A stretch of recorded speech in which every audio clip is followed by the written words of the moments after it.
Colorado congressional representatives made a splash in Washington this week by being among the co-sponsors of a bill to end the military draft. Republican Mike Coffman and Democrat Jared Polis were among the 4 representatives who presented the bill Thursday. The bill comes on the heels of another proposal to include women in the draft, which was introduced last week.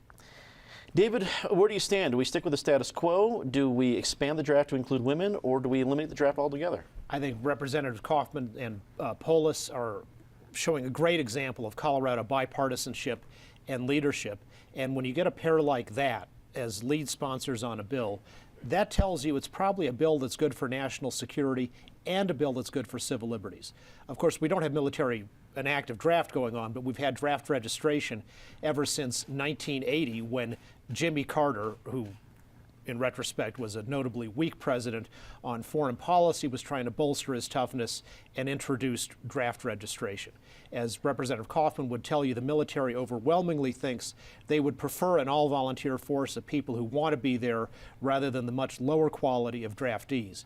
If there ever were in the future some kind of national emergency, such as when World War II was going on and Congress voted to create conscription back in 1940, that should be a vote of the people in Congress at the time when the emergency is going on, and it shouldn't be something that just the president can decide unilaterally. We are way too far towards a Caesarist, Peronist system of government already, and something as profound as that ought to be decided by the legislature.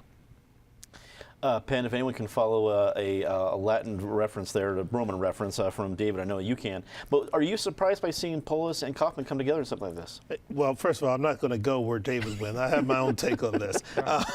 But no, I'm not. You know, the draft has been highly unpopular for decades, for generations. You know, notwithstanding the reference to Carter, I don't know when the draft began, but when I was a high school kid coming up and Nixon was president, I remember going to the post office and having to get registered and having to carry the card with you everywhere you went. And then you sat around nervously one night watching ping pong balls in a machine to see what number you drew. And I'm sure there were mothers all over the country crying, depending on the outcome of that. The reality is we needed to be at an all-volunteer force for years. David's right, though. The military has always preferred to have an all-volunteer army because they'd rather have the people who want to be there. Now, the difficulty they've had historically, and you know, my background is different. I grew up a military brat because my dad spent 17 years in the service before we came to Colorado. A lot of people who want to be in the military aren't necessarily equipped or qualified to be in the military. So you have that winnowing you have to work through.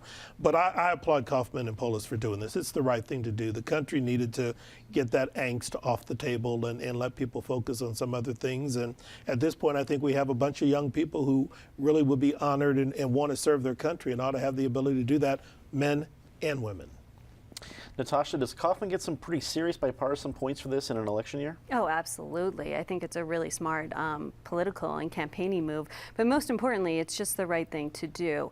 What I think is most impressive is a very simple thing that we sometimes forget to do, which is when something changes, in this case, women being allowed into combat roles. Okay, so maybe we should change the draft, but also taking it the step further and saying, do we even need this at all? We don't often ask that question. And in this case, they asked it and they came up with an answer that I think makes a lot of sense.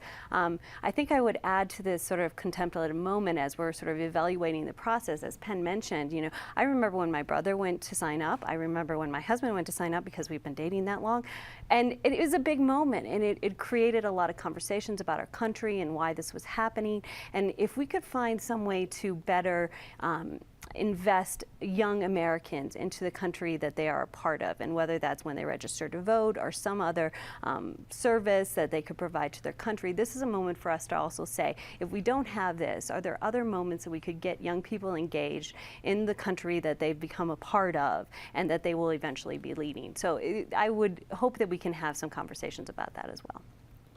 Patty, what are your hopes that this bill actually becomes law out in Congress?